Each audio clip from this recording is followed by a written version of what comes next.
I'd like to welcome everybody here to the 1998 Atlantic Canadian Arm Wrestling Championships. We've got competitors here from New Brunswick, Charlotte, PEI, and Nova Scotia. Biggest contingent being from Nova Scotia. We've got a few former Canadian champions, present Canadian champion. So all the classes are loaded up pretty good. And we're going to be starting off with the middleweight class, actually. Some of the bigger classes, we're going to be hitting those first. And it looks like the first two up are going to be Perry Broom, my partner here, and Melvin Peach. Perry's from We're going to start with the middleweight class. From New Germany, we need Perry Broom, and from Halifax, Melvin Peach. Perry just competed in the 1998 Canadian Championships in the 154-pound class. He finished third in that class. It's the first time he hasn't won the Nationals in 8 years.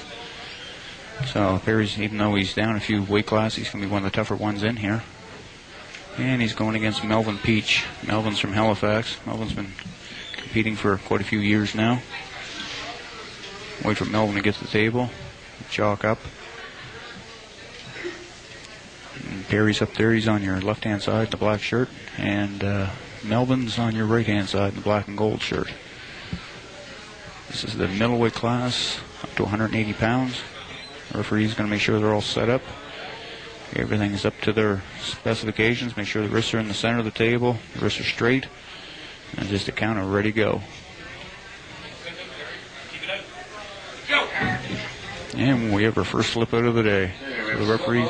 Strap them up and start it again. The referee's going to strap them up. Put that strap on. Put their elbows in the back of the pad.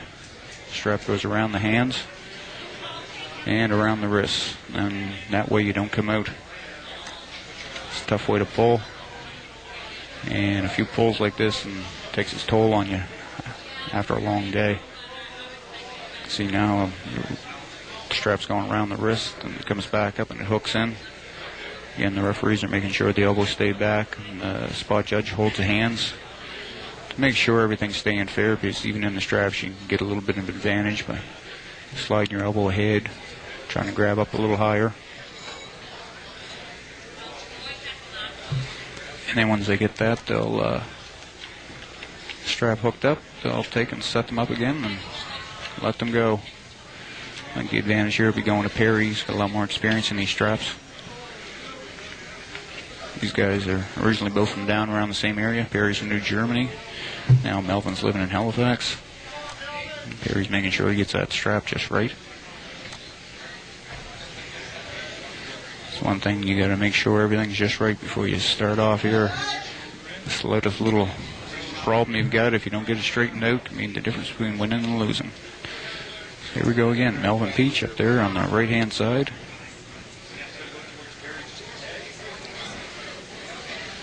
And they're making sure they get it in the center of the table and make sure Perry's shoulders are in. And Perry takes him down fairly easy there. Perry Broom. Up next from Grand Lake, New Brunswick, Sylvia Board.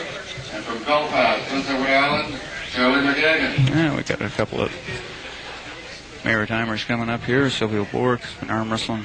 Coming to the table now. He's been arm wrestling for about 20 years. And Charlie McGagan. Charlie's Canadian champion in this class. He's from Belfast, PEI. Silvio is from Grand Dig, New Brunswick. Silvio's going to be holding the 1999 Canadian Championships next year in Grand Dig. Charlie looked real good at the Nationals there, didn't he, Perry? Yeah, it's awesome. Silvio, too, left-handed. Yeah, Silvio had a great left hand up there, finishing second. Yeah. And Charlie won the 176-pound class. It's a brutal class, too. Yeah, there was a lot of guys in there and a lot of tough pulling. Yeah. Charlie took them all. A lot of problems. Whoa, Silvio got the jump on him.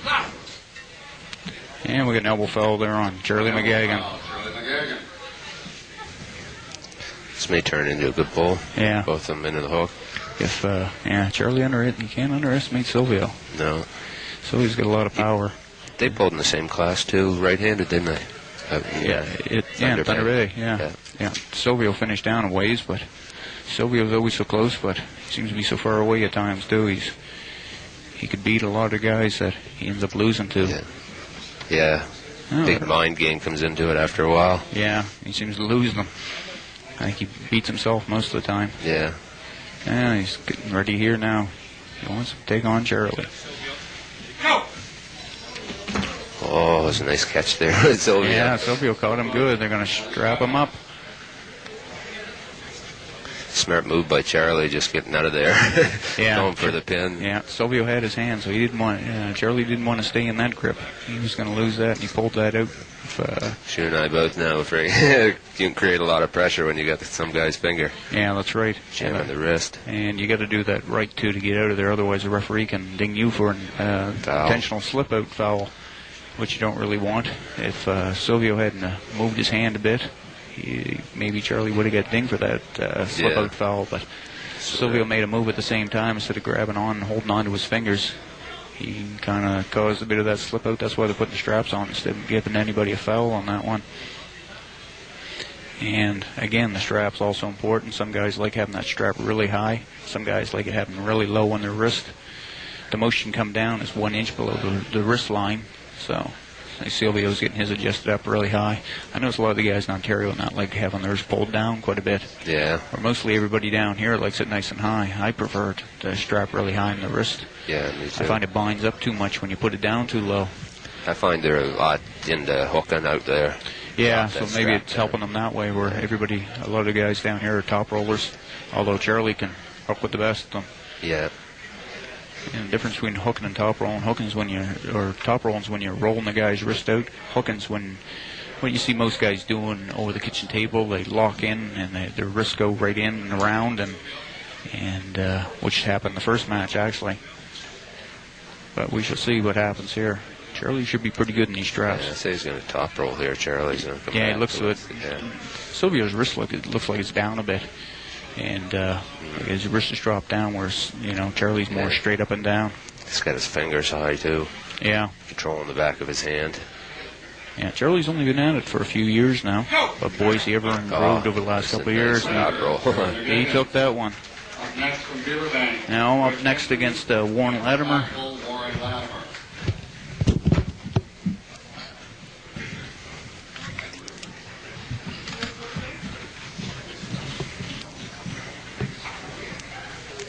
This next match between Warren Latimer and Rick Pinkney. This guy's met hundreds of times before. Goes back and forth for a while. Rick, he's a Canadian champion last year in the 165-pound class. This year he finished second in the same class. It's always a battle between him and Mike Barrett out of Winnipeg every year. Pretty much comes down to the two of them. Right now, Warren Latimer up there, the glasses on. It's always a tough competitor. Rick's going to try top rolling back up. Oh, both of them in the hook. This should be a good pull. It's a tough way to pull. Warren seems to be around more with the wrist, so Rick's pulling right into his power, where Warren's dragging back a little more. There. A nice surprise that was.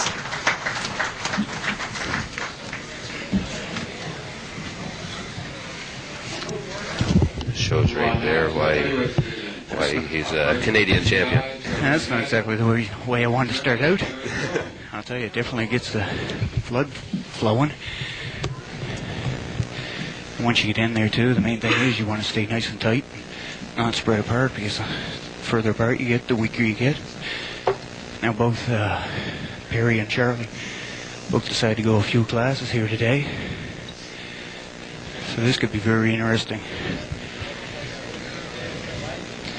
Charlie's a real tough competitor. He's really strong. And Perry's no weakling either.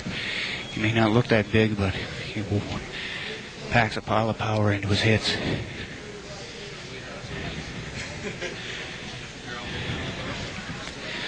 You can tell by the way I'm huffing and puffing. It takes a lot out of you, just even those short matches like that. Go! Well, it's not exactly what Perry wanted to get in the hook with Charlie. They're both nice and they're both even inside. You see Perry's working his way up. He's dropping his shoulder down trying to roll him out. Charlie went for the big hit. Perry worked his way up high to get a rope around his hand, and it worked for him that time. One thing about Charlie, he can only stay inside with him so long because he's got a pile of power in there. But he's only, even though he's won the Nationals, he's still only been competing for a few years, so he still makes a lot of mistakes. Oh yeah, he allowed you to get up high on his hand and roll him out, which made a big difference. And Warren here also went up a class. With the Nationals coming up in Grand Dig next year, everybody wants to get in as much competition as possible, and that's why you're seeing guys go in a couple of classes. Right now you got Warren Latimer up there on your left-hand side from Sackville, and from Middle Sackville, Billy Murphy. And we get an early start on Warren. You gotta like that when you're at the table and you're taking those early starts, because you know you're right on the ball. Yeah. I seem to have had a problem with that lately. You're as out of breath as I am. Yeah, but Warren, he's real fast coming inside. The main thing about Warren when he comes inside, and he waited for it that time. Well, it's a foul on Warren. That sort of slows things down. Yeah, that's a foul and a warning now on Warren. He's pretty much got to sit there and let Billy do what he wants and then pull him over. Yeah. Because you're allowed 2 warnings as a foul, and 2 fouls and you lose the match. So Warren's got, the most he's got is a warning left, and then he's gone. So if he makes any mistakes here, Warren went for the top roll, and he got him that time. Nice and steady too. He wasn't taking no chances on it. Yeah, that's right. Took him down. Didn't go for the big flash. Chris Scott. Makes it hard when you lose your first match of the day, because you get all that. You get hard pulling. You get a lot more pulls. Yeah. You drop down to the B side because it's double elimination, and this double elimination, the way it works is you drop down, and everybody in the B side pulls, and you keep going till you lose twice. And we got Brian Rhines here from Scotch Village. He's been out. He was at our tournament in Knoll there. He did fairly well, I believe. And Chris Scott. Chris did some diving to get down into this class. Chris Robert Sackville. Chris is always a tough competitor. He's got a good wrist on. He's a mechanic. And looks like Chris has got him going, but he's having a hard time putting him away. Brian Rhines is holding on tough. That's the worst. These top rolls, if you can't put them right away and the guy got a strong arm, look at that. You burn yourself out on the wrist. Yeah, and sometimes if you get too excited too and you're trying to pin the guy, you can burn yourself out and you end up losing the match, even though you're only an inch or so away. You're putting out a lot more pressure than what the other guy is, so you burn yourself out and you end up losing it. Yeah, exactly. And the other person in there, Mark McPhail, who finished second in the provincials, he got a bye that round. Now we're moving in the left-hand class, left-hand lightweight, which goes up to 175 pounds. And the first 2 up is Craig Jenkins up there on the left-hand side. Craig's pulled on PEI for quite a few years now. He's really well on the island, but he doesn't come over to the mainland very often. He's got a lot of commitments on the island, so he doesn't get a chance to get away. So this gives him a good way. He's got a good guy there to practice with. Him and Charlie are training a little bit together and stuff. And he's got a good competitor on his hands here, and Edward Bohr. Edward's been like Silvio, his brother Silvio, who's been around for 20 years, and they're good competitors. They're brothers, and so Craig isn't going to have it easy here, left-handed. Go. Yeah, Edward showed what he had there. And again, a lot of that's inexperience on Craig's part. Craig didn't know how to read what was going on up there, and a lot of that's just because he's only pulling on the island, and he's competing against a lot of guys that haven't pulled before. So you don't really need to read into it. When you get up to the table, you need to know everything that's going on. If the guy's grabbing high on your hand, if he's grabbing low, you need to be able to read what the guy's going to do. And you think you're just getting up there and grabbing on and pulling the guy down. It's a lot more involved than that. That's why you get the referees up there making sure everything's nice and fair. A little bit of a bend in a wrist here or there, and it can make all the difference between winning and losing. You just put a slight bend in your wrist and it can give you so much more added power. It's just hard to believe how much difference it can make between a person's wrist being completely straight and a person having a little bit of a bend in their wrist. That's why the referees are being so particular up there. They want to make sure the top knuckles are showing, making sure the wrists are bent. And sometimes you see the sort of looks like there's a little bit of a bend, but it's just the bone sticking out of Perry's wrist the way it's developed. And we have another slip out. You can almost see that one coming. A lot of Melvin's matches ended up in slip outs. So I'm going to strap him up again. This could be a very good match. Melvin finished second Perry at the provincials this year. They had a pretty good pull of it at the end.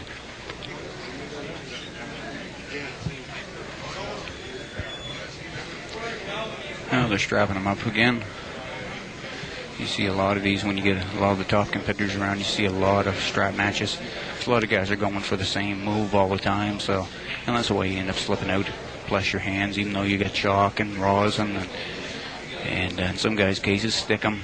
Sometimes the slip out can still occur, so that's why you get these straps.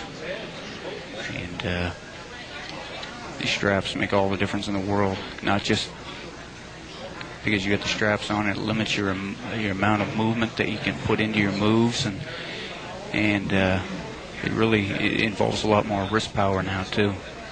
Guys with stronger wrists a lot of times will win out in the strap matches. You see up there, Perry's getting real particular about how tight he wants it. Some guys want it a little looser, the other guys want it really tight, so it helps them out in limiting the other guy's mobility. So here they go again. Dave Campbell, the referee, setting them up. Spot judge today, Cecil Fay. Dave's heading off here in the next month to referee the World Championships for the second time. And we got a warning there on Melvin. Warnings, get him for early starts, for letting go of the peg, or not listening to the referee. Melvin lost his wrist, but he flung his shoulder right in there to give himself a little bit of a leverage, which is sometimes hard to deal with. See, Perry's having a bit of trouble there. Get off your shoulder, Melvin. You can't touch that shoulder. You see that strap stretching? And right there, it's really tough to pin a person sometimes. You have to just kind of play games to try to get around them. No, we had an elbow foul. That's a foul and a warning. They're going to end up re-strapping them up, tightening them up a little bit more. You got to shake that arm out too. After even short pulls like that, it just sends the blood pressure right through your arms. The arm gets all pumped up. You got to shake it out before you get hooked up again. Your arm gets too pumped up and you start losing hand strength, which is the last thing you want to lose. If you lose your hand strength, then you can't control the other person's hand, and then the other person can pretty well have their way with you at the table. And that's one thing you don't want to do. Once you lose your hands, there's so much to deal with then. You can't, it really limits your mobility then if you don't have the hand strength to control the other person's wrist, control the other person's hand. Like I said, there's a whole lot more to this than just grabbing on and yanking. You gotta have the know-how how to do it. Plus you gotta have the strength to do it. A lot of people think it's just all technique. It's all technique. All these guys wouldn't be going to gyms and coming down to practice and working out all the time.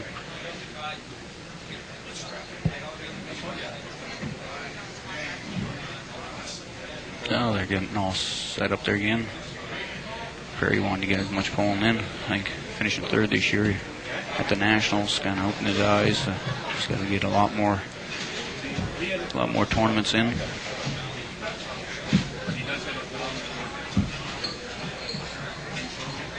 Yep, making sure the shoulders are all squared up. Getting ready to go again. So Melvin's got a foul and a warning up there. So he can't afford any mistakes here. Perry's going to go for the big hit. Oh, Melvin got the big hit in. And he got a foul out of it. The elbow come off on his big hit. And Perry takes a win there. On down to the left-hand heavyweight division. Of the Hampton Brunswick, Alfred Babineau. Now we're moving into left-hand heavyweight. And this is a pretty good sized class. 7 entries in here. That was a bit of a rough go with Melvin, eh? Yeah, I think I got a little lucky there too. Felt my elbow come off the pad, but he must have his must have been off first. That's all it takes sometimes. You get up luck. Had a nice side hit there and just sort of took up his hit. Yeah. Yeah. Tried not to let him get behind his arm because some hard to hold in there. I got Chris Scott up there on the right-hand side. Chris is from Upper Sackville. This is Chris's favorite arm, is the left arm. And Alfred Babineau from Dieppe, New Brunswick. Alfred's a big guy. Won about first got his number today, though. I think Alfred won the tournament out in Knoll, didn't he? In the heavyweight? No? No, he pulled in super heavyweight. He's over 200 pounds. Okay, right. And that's a tough class when you get over the 200-pound class. That's why next year we're actually creating a class, get some of the top guys out of it. Now you got left-handed here. You got Charlie, who's got a good left on him, but you got Greg Harnish here, who's one of the toughest guys around when it comes to this. Right arm. Even when he's not feeling good, he's somewhat of a machine. Yeah, especially right hand. That right arm of his is like a piece of wrought iron. When he's trying to bend the wrought iron, they know what it's like. Oh, got to slip out there. So no matter how big and how strong your hands are, these slip-outs still occur. And both guys are going for the same kind of move. Well, out comes the straps again. As I said, you're going to be seeing a lot of these today. You see the way the strap goes around the hand there. Goes on nice and tight. Greg likes those straps. Greg's really hard to beat the straps because his wrist is so strong. These guys are both fishermen, actually. Greg's a lobster fisherman from down Hubbard's, and Charlie's a lobster fisherman over in PEI. He's about half an hour after you get off the boat there in Belfast. And Charlie's won their provincials over in PEI now for the last number of years, about 4 years now. He's won first he was winning, he came out and he won the 165-pound class, I believe. Then he went 180 the next year. Then he went up to 200. Now the last few years he's been winning the over 200-pound class. Most guys on the island are plain afraid of Charlie, but Greg's got his number today. Next is Cantal, Mark Stevens, from Middle Sackville, Billy Murphy. And here's a tough guy coming up now in Mark Stevens. Mark's provincial champion in this class. And Mark's really been training hard. Oh, he's just a brute now. He gained some weight in the last, year? Yeah, well, ever since the tournament here last January. Yeah, he's been training hard. He wants that left arm. He always had a good left arm on him, but he's really been putting in the time now. He started in the heavyweight class, Mark, didn't he? Actually, when he first started competing about 6-7 years ago, he was actually pulling the 180-pound class, and he's been putting the beef on. And I mean, he's only in his mid-20s now, so I mean, when he was younger, he was only 180 pounds, but now he's got an arm on him that's always a gentleman at the table too. Yeah. It'd be hard to find a nicer guy than Mark. He'll even walk you back to your seat. Nice and easy going. Yeah. You don't see him complain at the table very much. He just gets up there, grabs on, and he doesn't lose very often either. He's really looking forward to next year's nationals. He hasn't. We usually make a trip up to Gloucester where you get to pull a lot of the top guys in Canada. Mark didn't make it this year. He went up last year and saw what the competition was like. Then he trained really, really hard, but then he couldn't make it this year. So he's really looking forward to next year's nationals and the tournament in Gloucester. Gloucester's an international tournament that they held, which is just outside of Ottawa. They have every year, and you get a lot of the top competitors all through Eastern Canada, some from Western Canada, and the odd time out of the States too. So it's a good competition to go up to and just see how you rate. Yeah. And Nova Scotia and the Maritimes always fare very well up there. Yeah, we were all. What did we get for medals this year? Well, fifth place, was it? Fifth place team? Yeah, fifth place team. We finished right behind Alberta. Right now, though, we got Sylvia Bork up there on the right-hand side and Melvin Peach on the left. They're going to strap them up again. Yeah, we finished right behind Alberta, and Alberta had about twice the size team we had. Yeah. And we only finished behind them by a few points. So we had a first, Charlie McGagan. We got myself. I got a second. And Joyce King from New Brunswick, who couldn't make it here today, she got second right, or third right and left. Richie King from New Brunswick took 2 seconds. He also couldn't make it. Silvio finished second left hand also. Silvio really pulled good. He almost won that left hand class. He came so close, but It's good to see too. Like you see Silvio go to the Nationals and lose against some guys that he should be beaten, right? Because you pull a guy all you hear and you say, "Gee, nobody's gonna touch him," and it gets there, and it's so much comes into play when you're in that position. Especially, I think was he sitting on the A side, or he was on the A side all the way through, heading so lost until he got in the final. He took Mike down to one loss, and these just anxiety, I think, overtook. Yeah, and these were all big classes up there. You were talking 17 guys in a class up there. So, but I think he should win this against Melvin. Yeah, you got Melvin, the number there. Sylvia's a top competitor. He's got a heck of a left arm on him. They say to me, he was so close to winning the Nationals, 176-pound class.